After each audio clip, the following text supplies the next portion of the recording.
कार्य समिति की बैठक के बाद पार्टी प्रमुख मल्लिकार्जुन खड़गे की अध्यक्षता में कांग्रेस की केंद्रीय चुनाव समिति की भी बैठक होगी। इस बैठक में लोकसभा चुनाव के लिए पार्टी के शेष उम्मीदवारों के नामों का अंतिम रूप दिया जाएगा। केंद्रीय चुनाव समिति की भी बैठक होगी। बताया जा रहा है कि बैठक सुबह 10 बजे एआईसीसी मुख्यालय में होगी। कार्य समिति की बैठक के बाद पार्टी प्रमुख मल्लिकार्जुन खड़गे की अध्यक्षता में कांग्रेस की केंद्रीय चुनाव समिति की भी बैठक होगी। इस बैठक में लोकसभा चुनाव के लिए पार्टी के शेष उम्मीदवारों के नामों को अंतिम रूप दिया जाएगा। वहीं पार्टी के शीर्ष निर्णय लेने वाले निकाय से पूर्व पार्टी प्रमुख राहुल गांधी की भारत जोड़ो न्याय यात्रा के प्रशंसा करते हुए एक प्रस्ताव पारित करने की भी उम्मीद है। बता दें, यह न्याय यात्रा 14 जनवरी को मणिपुर से शुरू होकर 17 मार्च को मुंबई में समाप्त हुई थी। इससे पहले कांग्रेस ने लोकसभा चुनाव 2024 के लिए घोषणा पत्र समिति का गठन किया था। समिति के संयोजक छत्तीसगढ़ के पूर्व उप मुख्यमंत्री टीएस सिंहदेव है। अन्य सदस्य कर्नाटक के मुख्यमंत्री सिद्धरामैया, कांग्रेस महासचिव जयराम रमेश, कांग्रेस नेता शशि थरूर और प्रियंका गांधी वड्रा है। समिति के प्रमुख वरिष्ठ कांग्रेस नेता पी चिदम्बरम ने कहा था कि लोकसभा चुनाव के लिए पार्टी का घोषणा पत्र लोगों का घोषणा पत्र होगा। पार्टी नेताओं द्वारा सार्वजनिक परामर्श के अलावा ईमेल और एक वेबसाइट में माध्यम से सुझाव लिया जाएगा। स्विस ग्रुप IQ एयर के मुताबिक औसत वार्षिक PM 2.5 माइक्रोग्राम प्रति घन मीटर के साथ भारत में 2023 में बांग्लादेश और पाकिस्तान के बाद 134 देशों में से तीसरी सबसे खराब वायु गुणवत्ता थी। स्विस संगठन IQ एयर की 2023 की रिपोर्ट में बताया गया है कि बांग्लादेश में 79.9 माइक्रोग्राम प्रति घन मीटर और पाकिस्तान में 73.7 माइक्रोग्राम प्रति घन मीटर खराब वायु गुणवत्ता रही है। वहीं दूसरी तरफ साल 2022 में भारत को औसत PM 2.5 सांद्रता 53.3 माइक्रोग्राम प्रति घन मीटर के साथ 8वें सबसे प्रदूषित देश के रूप में जगह मिली थी। 2022 के रैंकिंग में भी शहर का नाम नहीं आया था।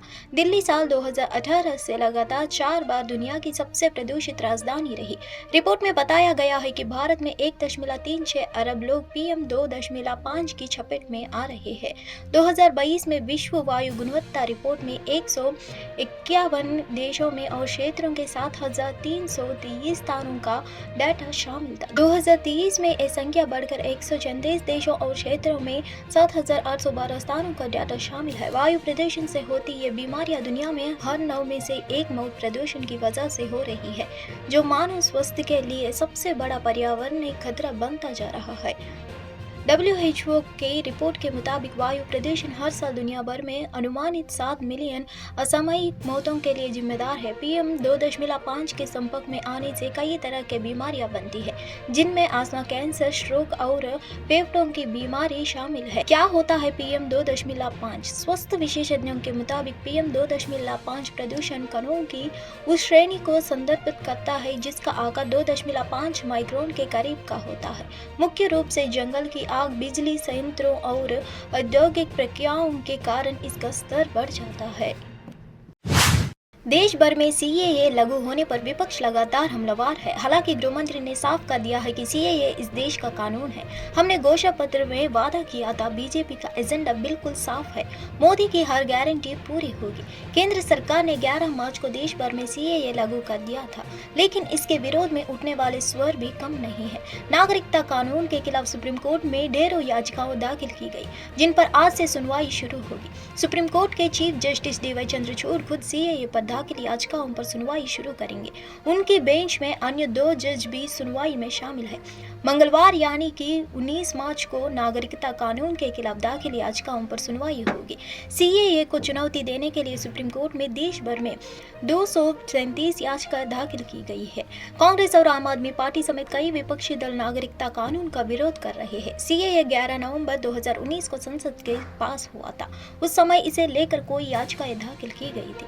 11 मार्च 2023 को इसे अधिसूचित किए जाने के बाद भी कई याचिकाएं इसके विरोध में दाखिल की गई है।